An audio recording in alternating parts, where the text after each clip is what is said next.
Olá pessoas, tudo bem? Eu espero que sim, né? Espero que todas as pessoas estejam bem no meio dessa conjuntura confusa, mas enfim, estamos aqui dando início às nossas conversações nesse semestre, né, em aula assíncrona. No caso aqui, hoje um texto, né, uma videoaula a partir de um texto do historiador africano de Burkina Faso, Joseph Kizerbo, né, para duas turmas na verdade, dois cursos da nossa unidade Barbacena. O segundo período de Pedagogia com Cultura Afro-Brasileira e o sexto período de Ciências Sociais com História da África. A gente aqui conflui interesses das duas disciplinas, dos dois cursos, das duas turmas, nessa videoaula que vai contar com o texto base do professor Joseph Kizerbo, nesse historiador de Burkina Faso, que foi o editor da coleção História da África da Unesco, lá iniciativa dos anos 1960, fundamental assim para disseminar até então aquilo que era um processo de aprofundamento, né, de informações e reflexões a respeito da complexa história do continente africano, né, quebrando uma série de estigmas e paradigmas antigos que foram tecidos acerca da África, ou melhor dizendo, das Áfricas. De pensar que é um continente, ou seja, existe uma unidade nesse sentido, mas existe também uma diversidade imensa do tamanho desse próprio continente. E na introdução geral do primeiro volume dessa vasta coleção, o Joseph Kizerbo nos apresenta aqueles que são os passos fundamentais para esse processo, para essa iniciativa fundamental, que é essa coleção em si. Recentemente, digamos assim, traduzida para o português, pelo Ministério da Educação, distribuída para as escolas públicas. Então, as bibliotecas, em tese, das nossas escolas públicas possuem os 8 volumes dessa importante coleção. E esse texto do Joseph Kizerbo, apesar de ser considerado, ou poder ser considerado um texto antigo, é um texto clássico, para a gente começar aí a caminhada em relação às nossas discussões acerca da história da África, da cultura afro-brasileira, da reverberação da presença africana no mundo a partir de sua diáspora, principalmente no que se refere àquilo que proporcionou a escravidão moderna. Proporcionou, dicas de passagem, em termos negativos, obviamente, aquilo que foi feito entre o século XVI e o século XIX. Mas enfim, aqui a gente vai discutindo pouco a pouco questões fundamentais dessa discussão. Mas para iniciar, vamos falar um pouquinho a respeito de quem foi Joseph Kizerbo. Infelizmente ele já faleceu em 2006. Historiador e político burkino, Joseph Kizerbo, nasceu em 1922, faleceu em 2006, como já dito. Foi autor de uma importante obra de referência sobre o continente africano, Histoire de l'Afrique Noire, publicado em Paris, em 1972. Ele também foi o primeiro negro a tornar-se professor agregado de História da Universidade de Sorbonne, em Paris, Paris 4, na década de 1950, e um dos primeiros a refutar academicamente a tese de que a África negra não tinha cultura nem história. Então essa é uma questão importantíssima, aliás, para a gente pensar, do tamanho da contribuição do Joseph Kizerbo nesse sentido, de ser um dos primeiros a confrontar essa antiga tese ocidental de que as sociedades ágrafas, por exemplo, ou seja, aquelas que não desenvolveram cultura escrita, portanto não tinham história e seriam incapazes de produzir sua própria cultura. Seriam incivilizadas, seriam primitivas. Esse tipo de tese é muito frequente e ganha uma dimensão muito grande, principalmente no século XIX, por exemplo, pelas ciências sociais nascentes, inclusive, pela antropologia e mesmo pela história, e ele é um dos autores que bate de frente com essa concepção. Então essa é uma das questões, inclusive, que perpassa a coleção inteira. E ele, nessa introdução geral, nos indica os caminhos a partir dos quais se trilhou essa crítica fundamental que é feita aí. Então, natural de Toma, no então Alto Volta, ele fez seus estudos liceais, ou seja, cursou seu liceu, aquilo que seria o ensino médio de hoje em Bamako, no Mali, onde ganhou uma bolsa de estudos para a Universidade de Paris e dali, né, migrou para o velho continente. No final dos anos 50 regressou à África Negra e instalou-se em Dakar, onde criou o Movimento de Libertação Nacional, uma estrutura fundamental na dinamização dos movimentos independentistas dos países da África Ocidental. Exilado durante longos anos, voltou ao Burkina Faso em 1993 e fundou no ano seguinte o Partido para a Democracia e o Progresso, membro da Internacional Socialista, e ele também pertenceu ao Conselho Executivo da Unesco e foi deputado à Assembleia Nacional de seu país. O que é interessante, né, que ele é dos personagens principais, como já dito, para a elaboração da coleção História da África. Então, a partir dessa apresentação, quem foi Kizerbo, a gente começa aqui a pensar nas questões que ele nos apresenta em sua introdução geral. Primeiro, afirmar que a África tem história. E uma história que, como todos e todas devem imaginar, é bem mais diversa, complexa e ampla do que o senso comum nos vende, sempre, né? Então ele iniciou a introdução, né, o seu texto de introdução geral da coleção, que é essa obra monumental de 8 volumes, lançada pela Unesco, traduzida para o português em 2010, afirmando a existência de uma história da África para além das impressões externas, ou seja, aquilo que o Ocidente produziu em relação à África. Vale dizer que o Ocidente também produziu essas leituras dele sobre outros territórios, como a Ásia, por exemplo, sobre os povos originários das Américas, ou Abya-Yala, como alguns povos originários também chamam esse nosso continente aqui.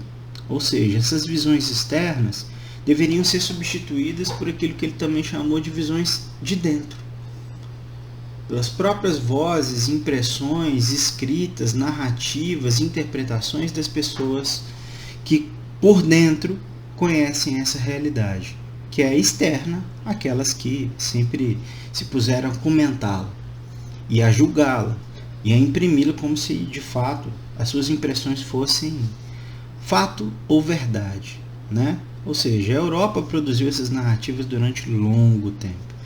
Então, nas notas explicativas, né, do texto ali, são apresentadas algumas questões sobre a própria origem da palavra África, que eu acho bem interessante, assim, algumas questões que ele coloca, que são etimológicas, ou seja, dizem respeito às origens da palavra, e também acaba nos remetendo a uma série de questões que se referem também às leituras e interpretações que foram tecidas ao longo do tempo, também pelo Ocidente, a respeito desse vasto território, de tentar enquadrá-lo de alguma maneira nessa chamada história geral ou história universal que é aí forjada, construída pelos próprios europeus, especialmente.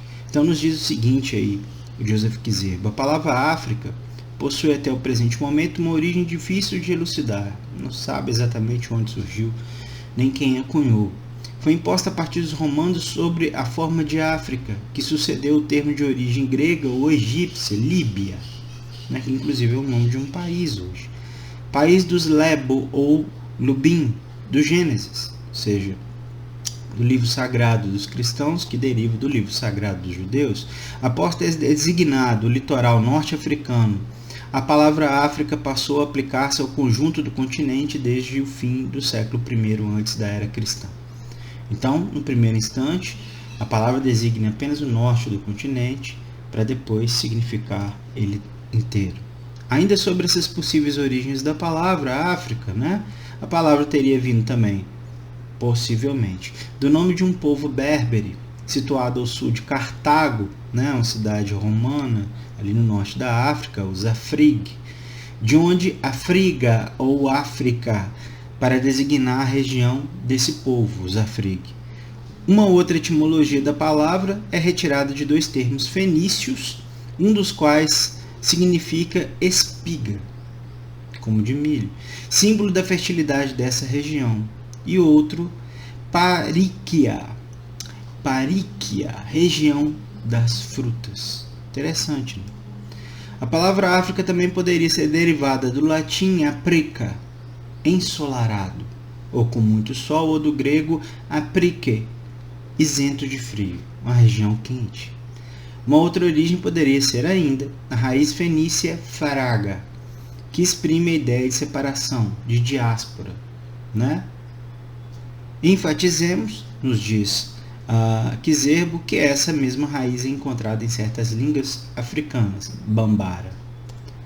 Em sânscrito e hindi, inclusive territorialmente bem já distante da África, do continente, a raiz apara ou africa designa o que no plano geográfico está situado depois, longe, o ocidente, ou aquilo que está a oeste.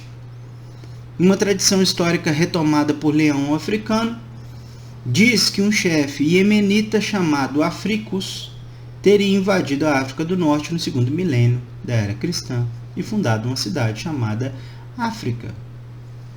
Mas é mais provável que o termo árabe Afriqiya seja transliteração árabe para a própria palavra África, ou seja, teses múltiplas para entender a origem da palavra. Por fim, chegou-se mesmo a dizer que Afé, neto de Abraão, né, e companheiro de Hércules, poderia ser a origem do nome com que esse continente continua, né, sendo chamado, a partir do qual ele continua sendo indicado.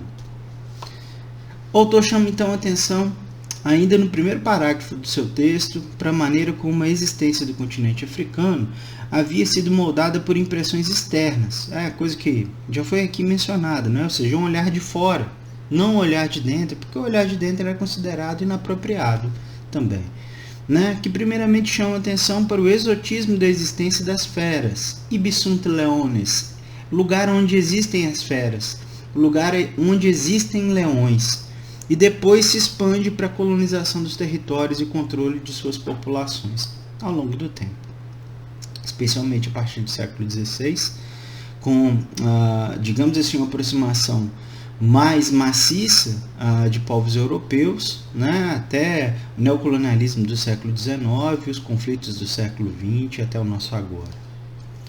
A existência da história, então, é parte de um processo de tomada de consciência de si. Ele chama atenção para a necessidade de uma reviravolta no sentido de desmonte dessas narrativas que foram construídas de maneira externa à própria África, no sentido de que os próprios africanos, em sua multiplicidade existencial, pudessem, então, tecer suas próprias narrativas sobre sua história e sobre sua memória. Então, é uma questão central, assim, ou seja, uma oportunidade de reorganização do continente em sua unidade e, ao mesmo tempo, levando em consideração sua própria diversidade, né? E desse modo, cada uma de suas partes, contando e avaliando e refletindo a respeito de sua própria história, a partir de suas próprias evidências sobre o passado, não apenas as escritas, as fontes escritas, documentos escritos, mas a oralidade, a cultura material, dentre outras evidências deixadas pelos seres humanos ao longo do tempo, poderia ser aí tomar-se, construir-se uma nova consciência africana, né? Não só unitária, mas diversa. E ele nos diz o seguinte: com efeito, a história da África, como a de toda a humanidade, é a história de uma tomada de consciência. Nesse sentido, a história da África deve ser reescrita. E isso porque, até o presente momento, ela foi mascarada, camuflada, desfigurada, mutilada. E pelo quê? Pela força das circunstâncias, ou seja, pela ignorância e pelo interesse. Pelo interesse dos externos, sobretudo, né? Então ele indica a importância, né, de uma ação interna africana para que essa tomada de consciência, essa reescrita da história pudesse ser realizada. Abatido por vários séculos de opressão, esse continente presenciou gerações de viajantes, de traficantes escravos, de exploradores, de missionários, de procônsules, de sábios de todo tipo, que acabaram por fixar sua imagem no cenário da miséria, da barbárie, da irresponsabilidade e do caos, que é a imagem que o senso comum nos traz todos os dias, cotidianamente o senso comum nos entrega a imagem da barbárie como o sinônimo do continente africano, que é um lugar sem lugar, né? Como muitas pessoas apontam, como se fosse um país, a África. Fulano foi para a África. Qual país? Não, foi para a África. Mas enfim, voltando ao Kizerbo, essa imagem foi projetada e extrapolada ao infinito, ao longo do tempo, passando a justificar tanto o presente quanto o futuro. Ou seja, limitando inclusive os processos de desenvolvimento, a maneira africana, a escolha africana, fomentando, portanto, processos de desigualdade, exclusão e violência, né? Como se eles fossem absolutamente naturais para os contextos, aos múltiplos contextos africanos. Ou seja, como se fosse ali de fato o principal empecilho para que houvesse desenvolvimento, justiça e equilíbrio para as realidades, múltiplas realidades vivenciadas pelas pessoas que ali estão, no passado e no presente. Eu estou falando no presente mesmo, eu não estou falando ali estiveram, né? Ali estão, por conta de questões que a gente vai conversar ao longo do semestre. Kizerbo também deixa claro que a reescrita da história da África não significa necessariamente um movimento de revanchismo contra aqueles que escreveram a respeito dessa suposta história reduzida, estigmatizada. Ou seja, não é necessariamente uma revanche contra o processo colonial imperialista, né? E ele aí nos diz o seguinte: não se trata aqui de construir uma história revanche, que relançaria a história colonialista como um bumerangue contra seus autores. Não é uma inversão de papéis. É um processo de equilíbrio, ou de reequilíbrio, em relação àquilo que foi produzido. Ou seja, as interpretações que foram escritas, reescritas, lançadas, naturalizadas no passado, mas de mudar, portanto, a perspectiva e ressuscitar imagens esquecidas ou mesmo perdidas. Torna-se então necessário retomar a ciência a fim de que seja possível criar em todos uma consciência autêntica. De fato, conhecer a partir de dentro e não dos olhares externos aquilo que são as realidades africanas. E para isso é preciso reconstruir aquilo que ele chamou de o cenário verdadeiro. Dizia ele, é tempo de modificar o discurso. Ainda, olha, isso escrito na década de 1960, quantas dificuldades enfrentamos ainda? Quanto vocês conheceram, por exemplo, durante sua educação básica, mais especificamente no ensino médio, ou em outros cursos de graduação que vocês tenham feito, ou em discussões, ou contato com leituras, produções cinematográficas, etc., que ofereceram vocês versões não ocidentais a respeito da África, no passado e no presente.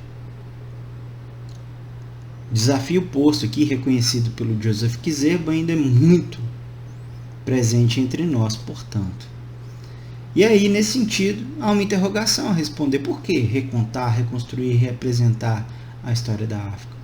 Tem várias respostas para esse questionamento, né? Mas ele elenca aí uma série de razões, obviamente, especialmente ligadas às imagens construídas externamente, ou seja, basicamente a partir do Ocidente, sobre o continente africano, e que indicam um baixíssimo grau de conhecimento e reconhecimento de suas estruturas sociais, culturais, políticas, pregressas, né, que geraram estereótipos, obviamente, e processos estigmatizadores que são muito redutores e limitados em relação a tudo aquilo que o próprio continente oferece à humanidade ao longo do tempo. Não obstante, ele indica também como tal formulação fez com que a história africana fosse dos menos destacados apêndices à própria história da humanidade. Porque a centralidade dos discursos a respeito da história da humanidade estão, obviamente, centrados no Ocidente, com raras exceções na Antiguidade. Então, uma das raras exceções são os discursos que sempre foram produzidos em relação à civilização antiga egípcia. Então, num processo de apropriação, inclusive, de aproximação à realidade mediterrânea, né? Apesar de ser também uma civilização mediterrânea, mas uma aproximação ao Ocidente, né? Como se não tivesse essa vivência mais específica em um período helenístico, por exemplo, ou seja, de extrapolar de extrapolação da cultura grega para além das fronteiras que poderíamos hoje chamar de europeias, em relação a outros territórios, naquilo que hoje é chamado comumente de Oriente Médio ou Norte da África. A mesma coisa acontecendo para os romanos, por exemplo, em um período pouco posterior a esse.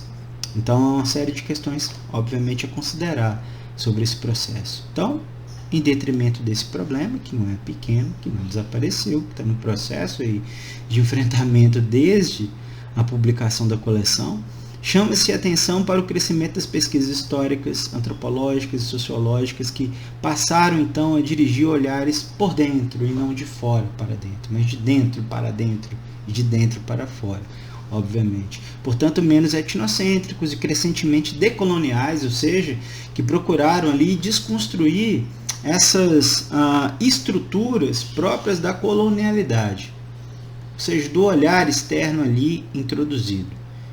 E que ali significou as coisas à sua maneira. Então, esses olhares decoloniais, eles desmontam esse outro olhar, esse olhar externo, e retomam esse olhar de dentro, né? Especialmente a partir da década de 1960. Tais experiências teriam então buscado, como diz ele, o nosso autor, resgatar porções inteiras da antiga fisionomia da África. Tirar aquela carapaça criada pela influência externa. Apesar do caráter positivo para o crescimento naquele contexto, das pesquisas sobre o continente africano, Kizerbo aponta também para o perigo de certas continuidades nas interpretações sobre sua antiga fisionomia, ou mesmo certa improdutividade gerada pelas disputas acadêmicas então vigentes. A gente pode falar das disputas acadêmicas no tempo, inclusive até o nosso agora. Ou seja, perigos ali de, ao invés de criar, de fato, oportunidades essencialmente salutares, boas, interessantes para revelar as faces não conhecidas da África, de talvez apropriação de conceitos que são propriamente coloniais, né? Ou seja, continuar, às vezes com outro verniz, o mesmo discurso. Então ele chama atenção para a importância da coleção organizada pela Unesco, né? Cuja introdução nós estamos aqui visitando, como uma iniciativa que poderia, cientificamente, academicamente, né, reunir e renovar as narrativas historiográficas, congregando pesquisadores africanos e não africanos, reunidos a partir de um conselho científico internacional e de coordenadores africanos, coordenados por africanos, para que houvesse aí essa possibilidade materializada de imprimir uma nova face da África a partir das suas próprias essências, né? Seu próprio olhar interno.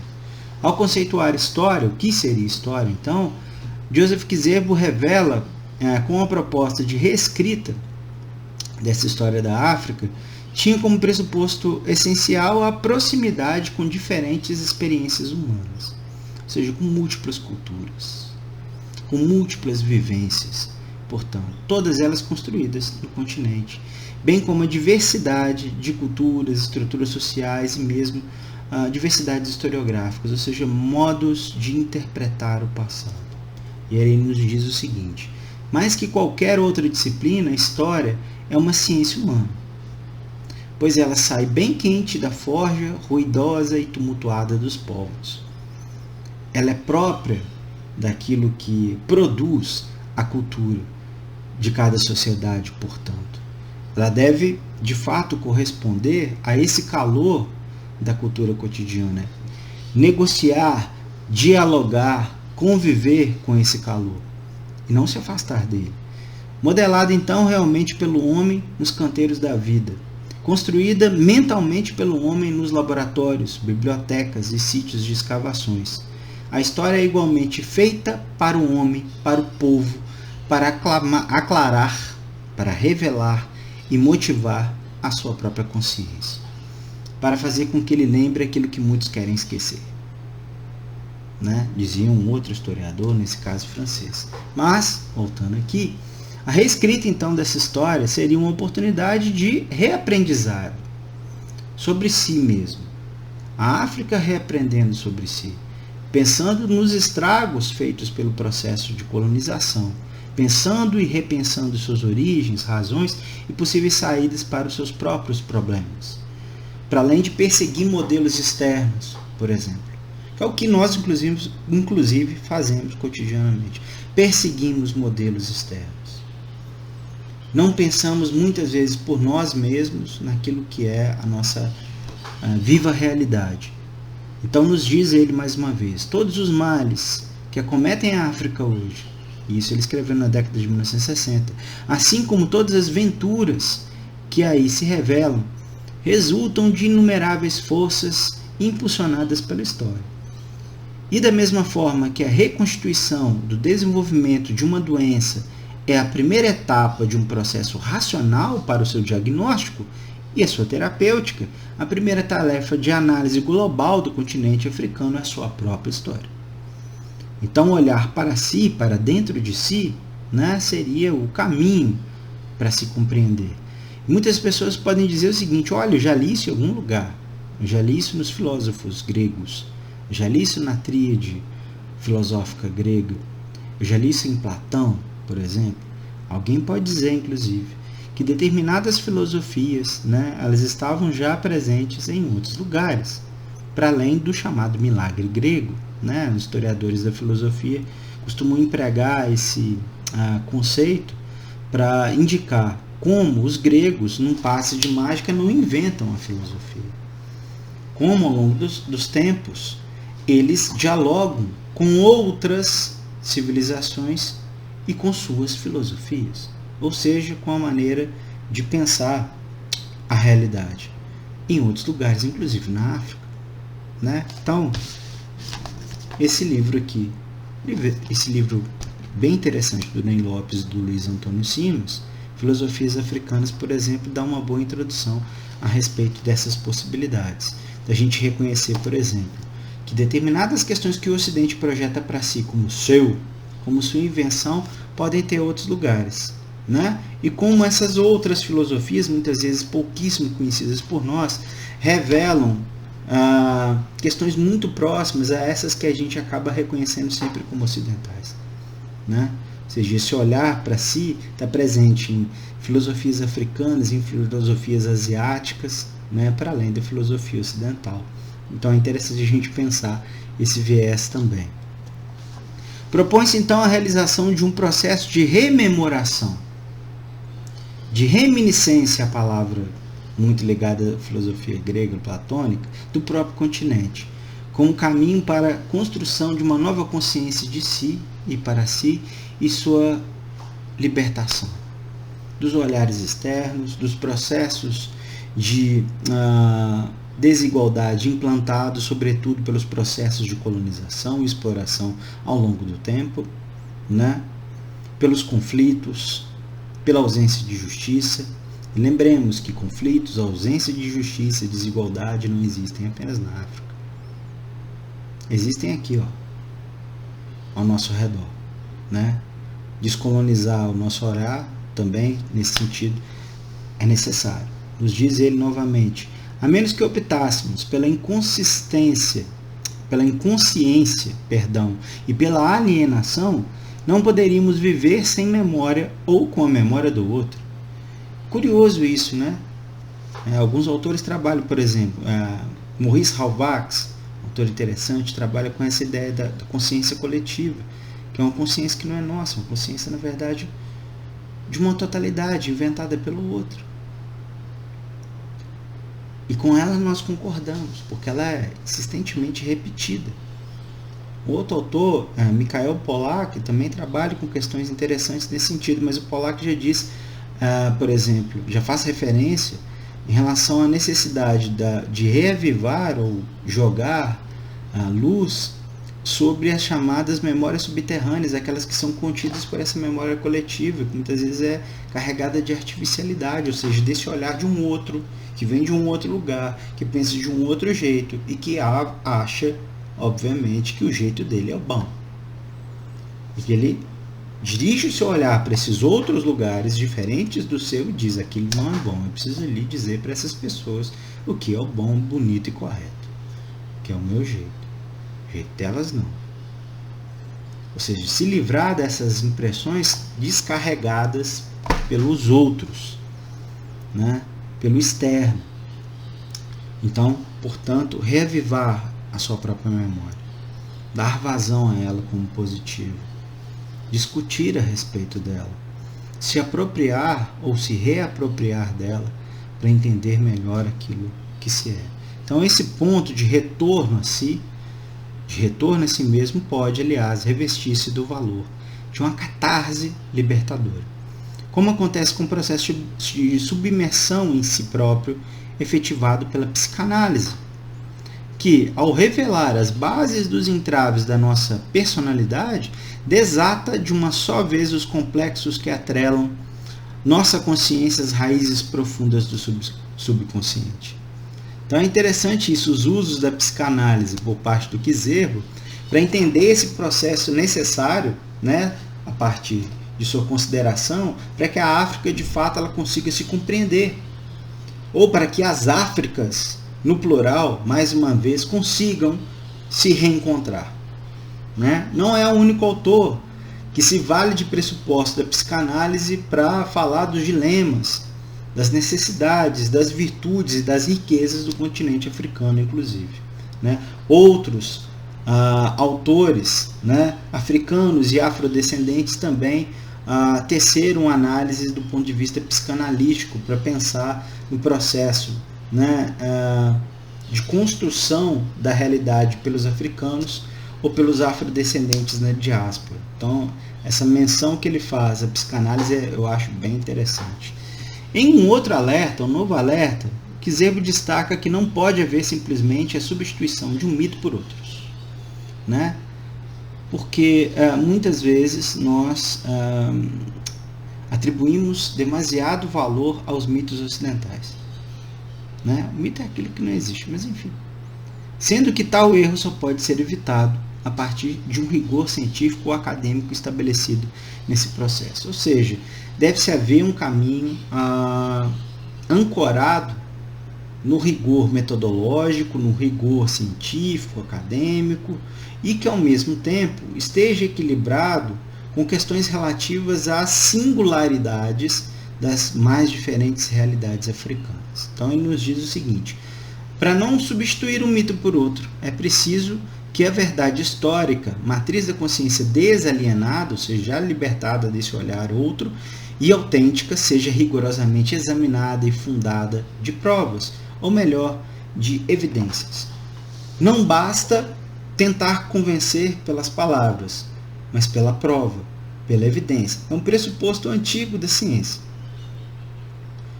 Bem aristotélico, inclusive. Mas, ou bem tomístico, ou seja, de São Tomás de Aquino, outro também, que se apropria de Aristóteles, mas fechando parênteses, ou seja, não basta blá blá blá, eu tenho que ter evidência. É um jogo de retórica somado com a prova. Então esse rigor de não apenas argumentar, mas indicar quais evidências me levam a determinadas interpretações, também é um fundamento importante, porque eu me desvio dos mitos. Os mitos, eles não têm base explicativa conjugada com provas, com evidências. Basta que o narrador tenha alguma autoridade, que a fonte da narrativa tenha alguma autoridade.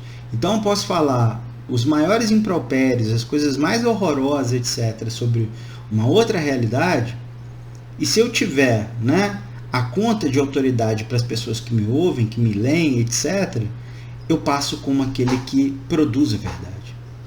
Esse é um problema grande nos dias de hoje, né? Gigantesco. Não é novo, não é novidade, né? Mas eu preciso o quê? Me cercar de evidências. A ciência trabalha dessa maneira, basicamente. E muitas das imagens eminentemente negativas formuladas a respeito do continente africano e toda a sua diversidade se basearam em discursos ausentes de evidência, né? E eles perduram, muitos deles, até os dias de hoje. Kiserbo então aponta para a necessidade de se se diferirem os caminhos metodológicos a partir dos quais seria feito esse reencontro, né? Esse reconto, essa reconstrução da história da África.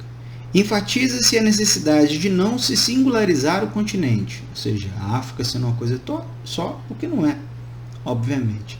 Problema ainda muito massivo, por exemplo, em nosso senso comum nascido de normas e pontos de vista que são externos às realidades africanas.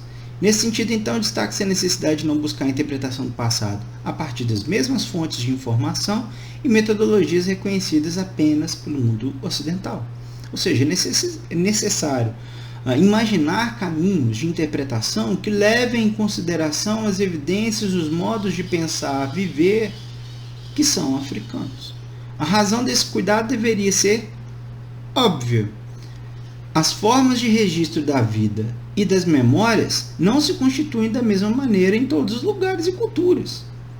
Né? Óbvio que nós estamos em debate, mas para o senso comum não é óbvio. O que vale apenas é o modo de ser ocidental, o modo de significar o mundo ocidental. E ele retira dos outros lugares todas as suas propriedades.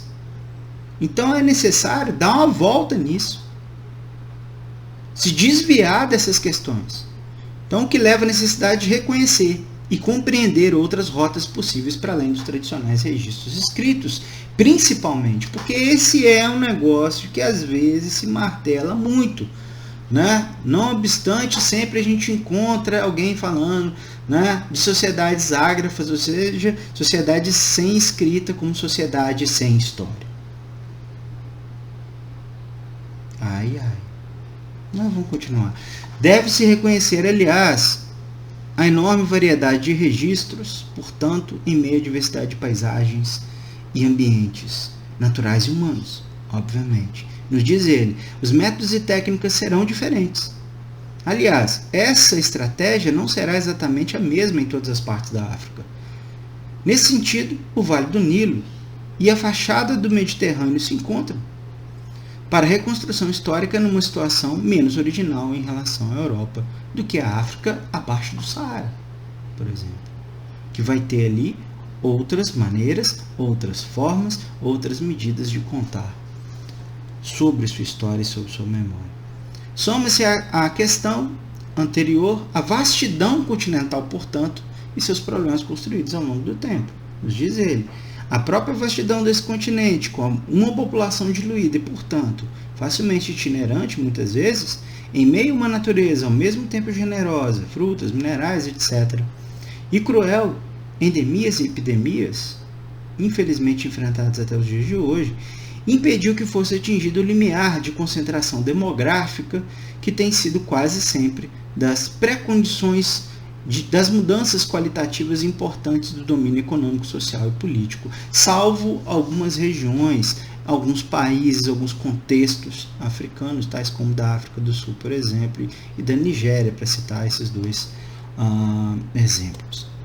3 fontes principais constituem, então, para pensar nessas variadas fontes de conhecimento, se constituem como os pilares do conhecimento histórico para essa viagem do reencontro da África consigo mesmo. Os documentos escritos de um lado, ou seja, nesse sentido mantém-se aí a proximidade com as lógicas extra-africanas, mas também a arqueologia de outro e a tradição oral. A tradição oral mais marcadamente africana do que em outros lugares, inclusive. Mas também encontraremos importância da tradição oral, por exemplo, para entendermos melhor a memória e a história dos povos indígenas de Abya-Yala ou do continente americano. Então, nos diz Joseph Kizerbo a respeito dessas 3 fontes escritas da arqueologia, que revela a cultura material, né, e da tradição oral.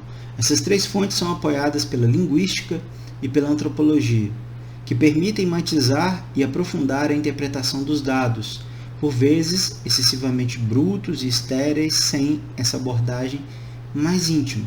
Estaríamos errados, entretanto, em estabelecer a priori uma hierarquia peremptória e definitiva entre essas. Não existe uma mais importante que a outra. Sob a lógica ocidental, obviamente, os documentos escritos seriam colocados lá no topo, né? Eles iam mandar nos outros.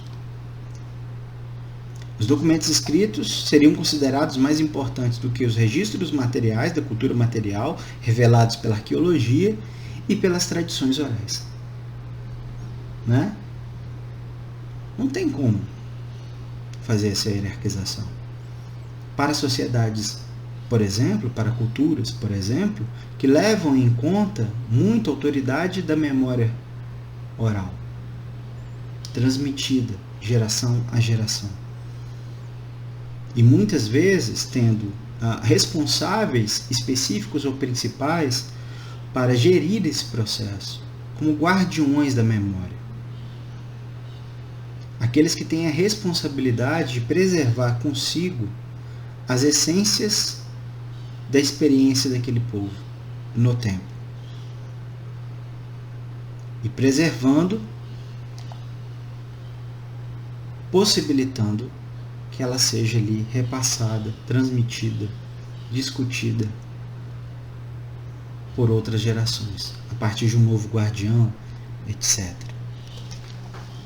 Quando não são raras, tais fontes se encontram mal distribuídas no tempo e no espaço. Então ele também chama atenção assim, para muitas vezes, a depender das fontes que são analisadas, e aqui no caso específico as fontes escritas, da fragilidade de repositórios, ou seja, de instituições tais como arquivos, né, que conseguiram preservar esses registros para que eles sejam ali escrutinados, para que eles sejam verificados, analisados. Então ele destaca a escassez de documentos escritos, especialmente em relação à antiguidade, mesmo em relação aos marcos da cristandade, com exceção à região norte, mais ativa no diálogo com outras regiões e, portanto, menos inacessível à presença escrita, inclusive do ponto de vista ocidental.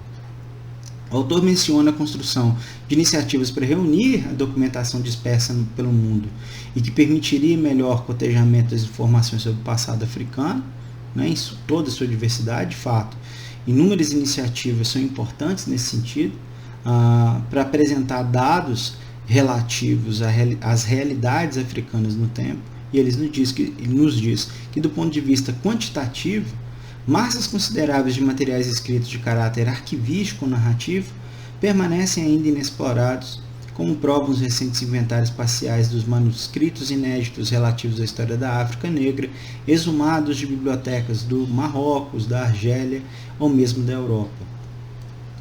O autor menciona também a construção de iniciativas para reunir essa documentação dispersa no mundo para tentar evidenciar novas informações, nos dizendo o seguinte: um trabalho ativo de coleta vem sendo realizado com êxito pelos institutos de estudos africanos e centros de pesquisas históricas nas regiões africanas que foram penetradas pela cultura islâmica, por exemplo.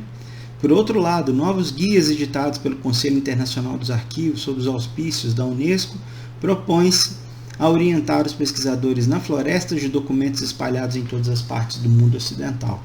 E essas iniciativas continuam sendo realizadas até os dias de hoje, né? Então, a gente pode indicar, por exemplo, uma iniciativa bem interessante, mais especificamente relacionada à história da chamada escravidão moderna, né? O tráfico internacional de escravos entre os séculos XVI e XIX, né? O projeto vai do 16 até o 20, na verdade, que reúne informações em documentos espalhados pelo mundo inteiro sobre o tráfico internacional de escravos, de pessoas escravizadas. É um trabalho monumental chamado Slave Voyages, importantíssimo, extremamente interessante. Mesmo com a maior profusão de documentos a serem reunidos mundo afora, o seu cotejamento exigiu uma revisão metodológica, ou seja, não dá para interpretar aquilo que os documentos nos dizem, aquilo que eles guardaram consigo, da mesma maneira que foi feito em períodos anteriores. Ou seja, é necessário um olhar diferenciado, menos etnocêntrico, portanto. Nos diz ele, numerosos textos explorados desde o século XIX, ou mesmo depois, mas ainda no período colonial, reclamam imperiosamente uma releitura expurgada de qualquer preconceito anacrônico e marcada por uma visão endógena.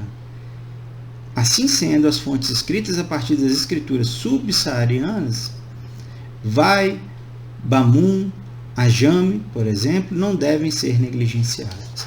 É preciso que os documentos eles sejam lidos sob uma ótica africana. Obviamente é preciso também fazer a chamada crítica interna da fonte, ou seja, entender que olhares externos produziram documentos sob sua única perspectiva e, nesse sentido, deitaram na tinta, sobre o papel, preconceitos. Né? Para além disso, o preconceito ele também pode estar no atual intérprete dos documentos, ou seja, nós que vivemos no século XXI, e no caso aí, aqueles historiadores, antropólogos, educadores do século XX que estavam, né, se debruçando sobre essa iniciativa, também não podiam utilizar o anacronismo de sua visão e percepção do mundo no seu agora, no seu então presente, para interpretar o passado de diferentes culturas, de um contexto que é completamente diferente do seu. É necessário, e acreditamos que é, né, perfeitamente possível, um olhar que seja de aproximação e não de distanciamento. Uma das saídas para a relativa escassez de documentação impressa, então, é o estudo da cultura material. A arqueologia nos ajuda demais nesse sentido. Ou seja, é possível interpretar também as construções do mundo por parte das pessoas a partir de seus registros materiais. Daqui a um tempo, essas coisas que a gente usa hoje, tipo celular, etc., serão os nossos registros materiais para os outros humanos que vão vir bem depois de nós. Para eles olharem nosso tempo aqui agora. Para além de tudo que a gente fala e fica aí guardado em áudio, em vídeo, aquilo que nós escrevemos, que sobe nas nuvens da internet hoje em dia, né? E essa é uma fragilidade para a guarda desses registros, inclusive. Aquilo que nós usamos enquanto utensílio de vida, aquilo que nós utilizamos para adornar nossos lares, nossos corpos, etc., brincos, etc., as nossas tatuagens, nosso próprio corpo, servirão de indício, né? Servirão de evidência para que outras pessoas possam interpretar aquilo que estamos vivendo hoje, naquilo que comumente chamamos de futuro. Então é necessário, né, partir para essas outras evidências. Então a abordagem arqueológica auxilia nesse processo. Lembrando que tal recurso era utilizado de forma etnocêntrica quando, né, é inventada no século XIX. Então ela nasce como um problema. Tanto a arqueologia como a antropologia nascem como, digamos assim, campos do conhecimento voltados à diferenciação negativa dos humanos, a explorar a primitividade do outro. E aqui não, nós vamos considerar, obviamente, as peculiaridades, singularidades e sentidos próprios da vida humana espalhadas pelo mundo. No caso aqui, especificamente no continente africano. Então eu não olho para a evidência com o meu olhar enviesado, mas tento me aproximar da lógica daquelas pessoas que viveram ou ainda vivem e produzem esses registros. Então é necessário, por exemplo, se desviar, né, desses erros ainda comumente produzidos, não pelos campos científicos especificamente, mas via senso comum. Então nos diz ele, alguns deles são particularmente significativos como indicadores e medidas da civilização. Objetos de ferro, por exemplo, inventiva, que significam a curva civilizatória produzida por sociedades africanas.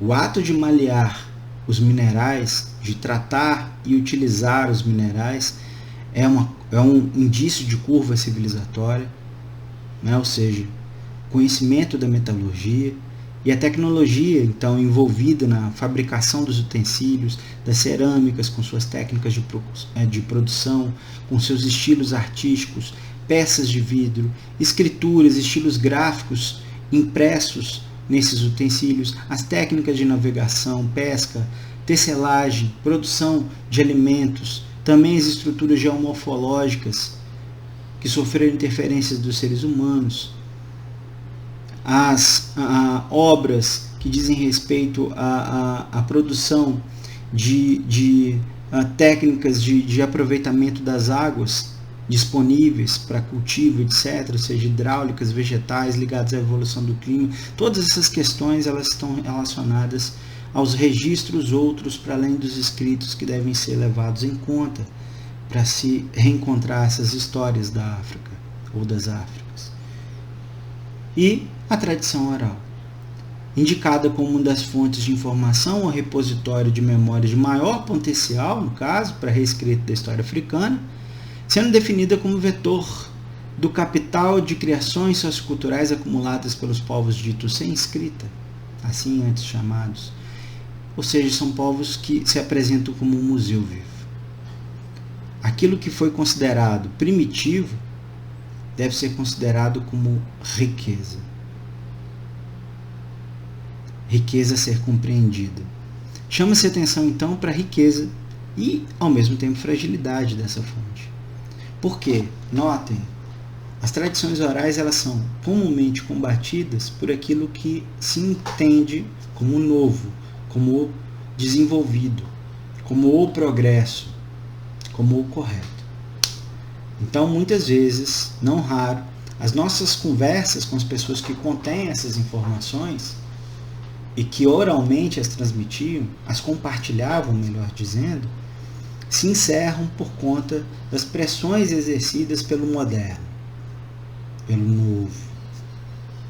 Né? Hoje em dia, muitas vezes as pessoas, para trazer um exemplo do nosso cotidiano, né? A gente pensar como é possível perceber essas questões próximas de nós também. Era comum sentarmos em família, por exemplo, muitas vezes, e ouvir os mais velhos com seus causos sobre o passado. Quem me dera estar ainda junto dos meus avós, para que eles, né, mais uma vez, contassem coisas do passado, dividissem coisas do passado. Né? Muitas vezes nos encontramos com os mais velhos e temos a nossa atenção dirigida não às suas palavras, não à sua presença, mas a outras coisas.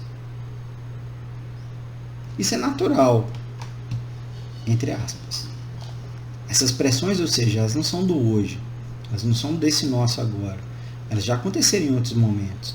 Ou seja, o ato de guardar e dividir memórias como algo fundamental, né, para a cultura de um determinado lugar, foi alvo de crítica e desmonte em momentos anteriores a esse que vivemos.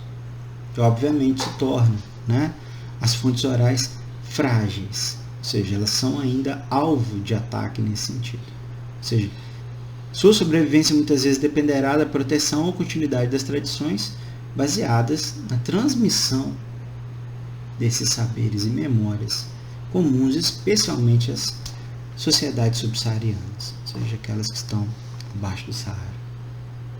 Mas é uma questão interessantíssima para pensar, né, nas realidades, nas ressonâncias africanas em territórios outros, como o Brasil, por exemplo,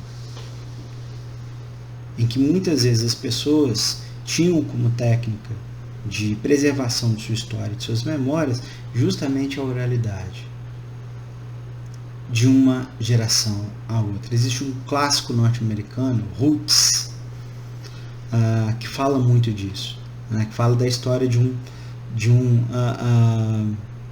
ancestral africano escravizado, levado aos Estados Unidos, sobre o qual todas as gerações contavam e recontavam suas venturas e desventuras, Kunta Kinte, né? Então é muito comum que nossas famílias afrodescendentes, afro-brasileiras, tenham também questões relativas às histórias contadas sobre os outros, né, que nos antecederam, sobre aqueles que nos antecederam. Então são questões interessantes para pensar na ressonância africana no nosso cotidiano. Fechando parênteses, seus guardiões são os velhos de cabelos brancos, voz cansada e memória um pouco obscura, rotulados às vezes de teimosos e meticulosos. Ancestrais em potencial, são como as derradeiras ilhotas de uma paisagem outrora imponente, ligada em todos os seus elementos por uma ordem precisa e que hoje se apresenta erodida, cortada e devastada pelas ondas mordazes do modernismo. Fósseis em sursis. São fósseis vivos que deveriam ser não só preservados, mas sob essa lógica, estimulados a se multiplicarem, a se recriarem. Ainda sobre a riqueza dessas fontes orais, nos diz ele, indubitavelmente, a tradição oral é a fonte histórica mais íntima, mais suculenta e melhor nutrida da seiva da autenticidade. A boca do velho cheira mal, diz um provérbio africano, mas ela profere coisas boas e salutares. Elas ensinam sobre o hoje e sobre o ontem, dão rumo sobre o amanhã. Chama atenção, porém, para os cuidados necessários, o caminho que deve ser seguido para se decifrar corretamente a tradição oral. Nos diz ele o seguinte: o texto literário oral, retirado de seu contexto, é como um peixe fora d'água. Morre e se decompõe. Isolada, a tradição assemelha-se a essas máscaras africanas arrebatadas da comunhão dos fiéis para serem expostas à curiosidade dos não iniciados em museus mundo afora. Perde sua carga de sentido. Eu só consigo ler o registro oral se eu entendo o seu lugar, se eu me aproximo de sua lógica, se eu compreendo o seu ethos, o seu costume fundador. Não tem como tirar ele daquele contexto e achar que aquele fragmento vai me servir para entender completamente o que sai da boca dos velhos. Eu tenho que entender os velhos.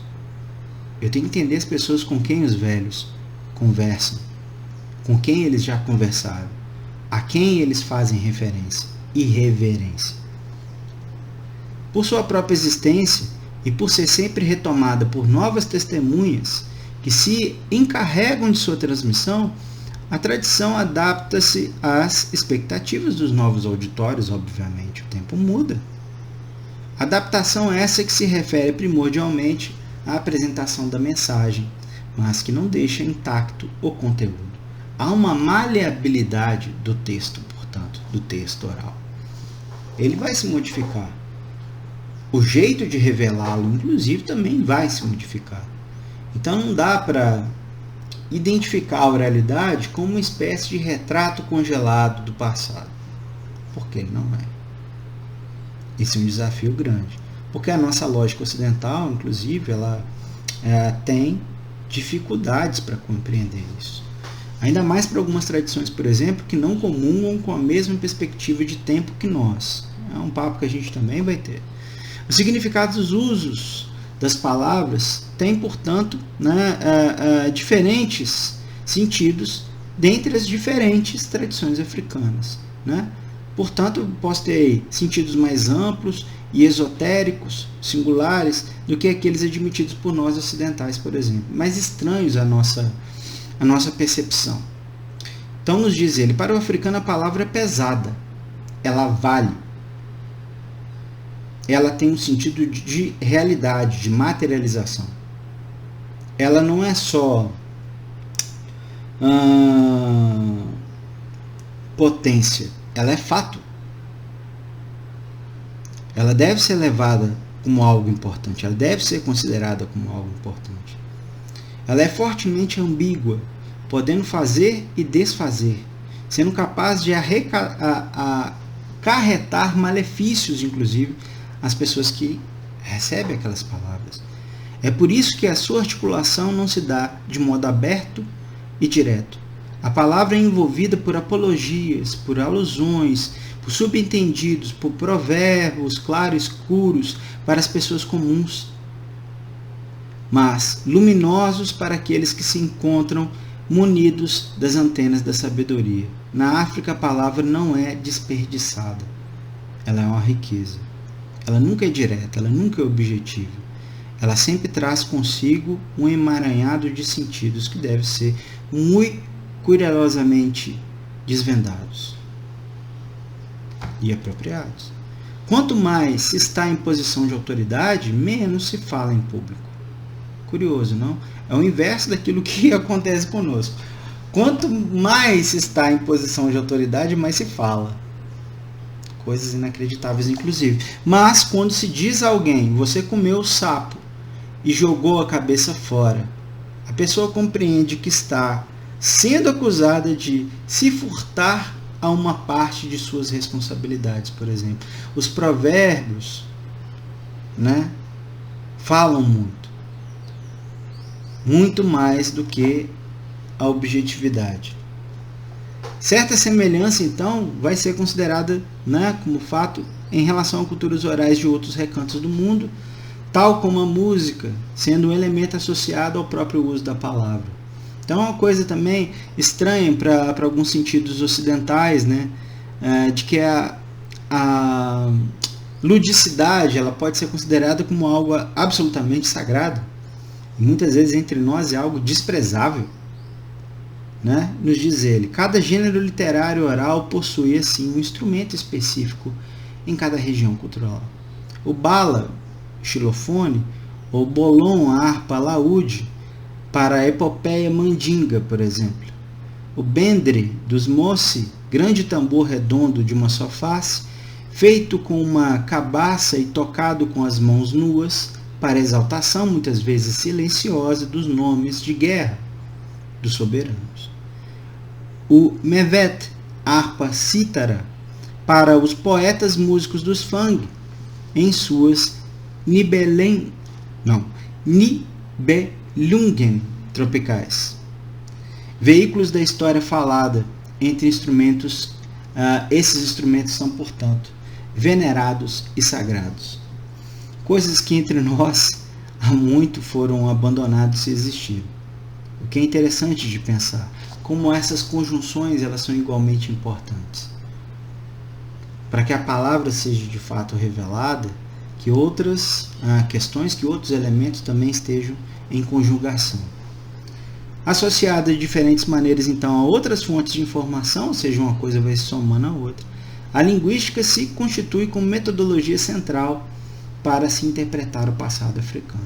E ele nos diz, a história da África tem na linguística não apenas uma ciência auxiliar, mas uma disciplina autônoma, que, no entanto, a conduz diretamente ao âmago, à essência do seu próprio objeto. Percebe-se bem isso no caso da Núbia, que se encontra amortalhada no duplo silêncio opaco das ruínas de Meroé e da escrita meroítica não decifrada, porque a língua permanece desconhecida. É, inclusive, né, Meroé, um lugar de relação íntima e difícil de se decifrar muitas vezes com a civilização egípcia. Então é interessante isso, né? Línguas que ninguém fala, línguas que são quase que absolutamente desconhecidas. Então a linguística tem uma centralidade grande para conseguir revelar os sentidos desses indícios do passado, né? A antropologia e etnologia também tem seu lugar importante nesse processo. E o Kizebo chama atenção então para a maneira como as práticas e discursos etnológicos fizeram parte das personagens que protagonizaram a invenção dos estereótipos africanos, estereótipos obviamente negativos sobre a África, né, os estigmas produzidos e reproduzidos até os dias de hoje. Nos diz ele, o discurso etnológico tem sido, por força das circunstâncias, um discurso com premissas explicitamente discriminatórias e conclusões implicitamente políticas, havendo entre ambas um exercício científico, entre aspas, forçosamente ambíguo. Seu principal pressuposto era muitas vezes a evolução linear, à frente da caravana da humanidade e a quem? A Europa, pioneira da civilização, diz ela, a fina flor da humanidade, e atrás os povos tidos como primitivos, a Oceania, a Amazônia, a África. Isso morreu? Não. Em muitos sentidos, infelizmente. Quem produz isso em primeira instância, né? As primeiras gerações da antropologia. Então a gente tem uma série de questões interessantes para pensar nesse sentido, de mudanças das ciências sociais, inclusive. O outro é o atrasado, o bárbaro, o selvagem, e selvagem em diversos graus, né? É sempre diferente e por essa razão torna-se objeto de interesse do pesquisador ou de cobiça do traficante. O outro é exótico, o outro chama atenção, o outro pode ser ludibriado, enganado, escravizado, né? Então a antropologia de início ela tem interesse por esse outro, aquele que está mais afastado daqueles considerados os mais altos graus da evolução humana, como um retrato congelado de um passado remoto humano, como aqueles que seriam considerados aí atávicos, ou seja, muito mais próximos dos animais do que dos humanos mais supostamente desenvolvidos. Então esse é um problema muito sério, obviamente. E continua ele, a etnologia recebeu assim a procuração geral para ser o Ministério da Curiosidade Europeia diante dos nossos nativos. Apreciadora dos estados miseráveis, da nudez e do folclore, a visão etnológica era muitas vezes sádica, lúbrica e, na melhor das hipóteses, um pouco paternalista. Ou seja, como assim? Nós que somos os mais adiantados, vamos ensinar aqueles que estão ainda na infância. Então o adulto ele faz o quê? O adulto sabe as coisas, passa pelo processo de crescimento, e aqueles que ainda estão na infância da humanidade, eles devem ser, no mínimo, tutelados. E aí, como um bom adulto, né, acredita fazer, né, ser sua missão, ele vai, né, no processo de tutela, dizer o que pode, o que não pode, o que é certo, o que é errado, etc. Vai corrigir as más ações, vai impor penas, castigos, etc. A esses que supostamente estão na infância. Essa lógica também não desapareceu. Apesar das próprias ciências sociais terem feito sua meia-culpa, terem realizado sua autocrítica e hoje trabalharem pela compreensão da humanidade como um inteiro diverso. A humanidade é um duplo, é una e diversa, como diz Edgar Morin, como sugeriu Rousseau. Então essa é uma questão interessante também para a gente aqui pensar. De outro lado, destaca-se o momento que as sociedades africanas passaram a falar por si. E esse é um momento chave, especialmente no século XX, nos diz ele. Aqueles que haviam sido incumbidos do papel de objetos, os africanos, decidiram iniciar eles próprios o discurso autônomo na qualidade de sujeitos da história, pretendendo mesmo que, em certos aspectos, os mais primitivos não são exatamente os que se imaginam. Supostamente primitivos. Todos os seres humanos ao longo da nossa existência foram e são sujeitos da história, construtores da história, agentes sociais. São protagonistas da saga da humanidade. Não são coadjuvantes desse processo. Todos nós, vivos hoje, em qualquer lugar que seja desse mundo estranho, produzimos algo sobre nossas vidas que alguém poderá, né, encontrar e interpretar no futuro. Nós colaboramos das maneiras mais diversas, com as proporções mais igualmente diversas, para a construção desse mundo aí. No passado e no presente. E aqueles que virão logo após, igualmente o farão dessa maneira. Nasce então aquilo que ele chamou de uma etnologia africana. O modo de buscar a compreensão dos modos de ser e estar no mundo das mais vastas sociedades e culturas.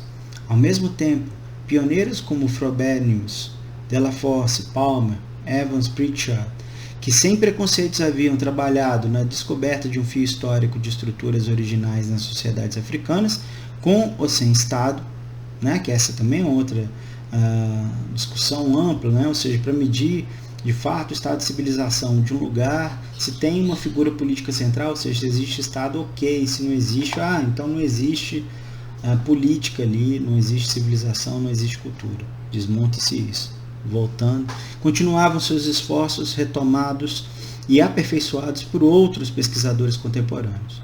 Esses acreditavam que se podem atingir resultados objetivos aplicando os mesmos instrumentos intelectuais das ciências humanas, mas adaptando-os à matéria africana. Derrubam assim, de uma só vez, as abordagens errôneas, diria, preconceituosas e discriminatórias, baseadas na diferença congênita e substantiva dos chamados nativos, ou em seu primitivismo da rota da civilização. Basta reconhecer que se o ser dos africanos é o mesmo, o do Homo sapiens, seu ser no mundo é diferente. A partir daí, novos instrumentos podem ser aperfeiçoados para aprender sua evolução singular. Todos os povos humanos, todas as culturas humanas que existem nesse mundo, no hoje ou no ontem, dependiam de sua singularidade, de sua própria maneira de entender a sua existência no mundo. Até a Constituição de 1988, a brasileira mesmo, ela carrega consigo coisas interessantes. São os modos de ser e estar no mundo, que são singulares, que devem ser levados em conta como importantes, como centrais para aqueles que têm essa singularidade, que produzem esses sentidos sobre a própria realidade.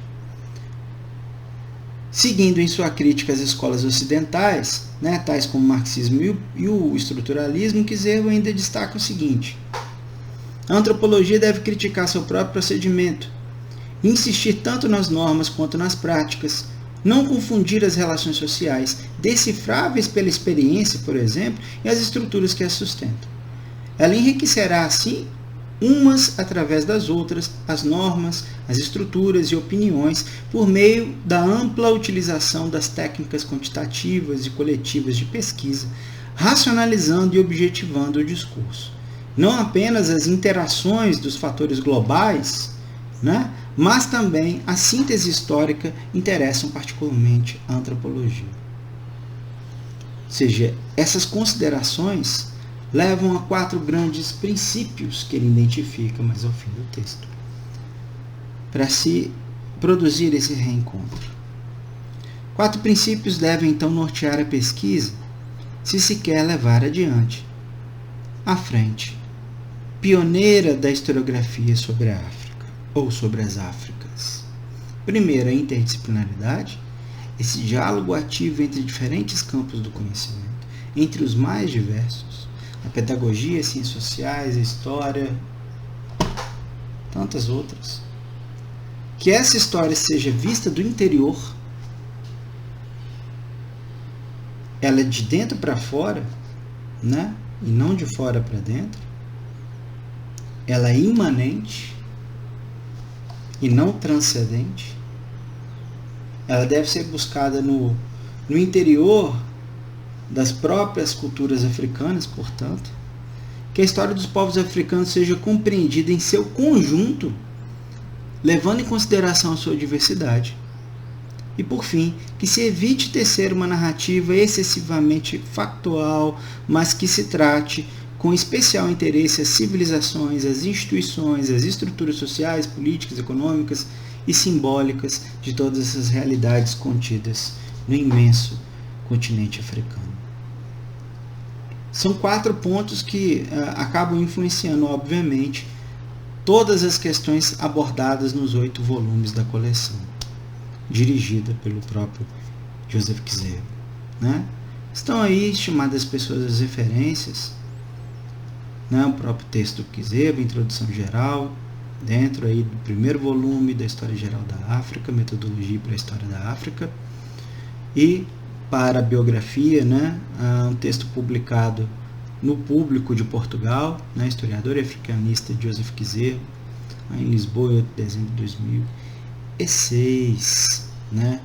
Assim chegamos ao fim dessa primeira atividade assíncrona desse semestre, no caso aqui juntando perspectivas de 2 turmas, do 6º período de Ciências Sociais e também do 2º período de Pedagogia, A primeira turma com História da África, a segunda turma com Cultura Afro-Brasileira. Dúvidas, comentários, sugestões, reclamações e quaisquer outras manifestações, por favor, as façam, as produzam, né? É interessante para que a gente possa, enfim, dialogar. No mais, desejo-lhes saúde e equilíbrio. Nos encontramos, ou melhor, nos reencontramos em breve. Um grande abraço, fiquem bem mais uma vez. Até mais. Tchau, tchau.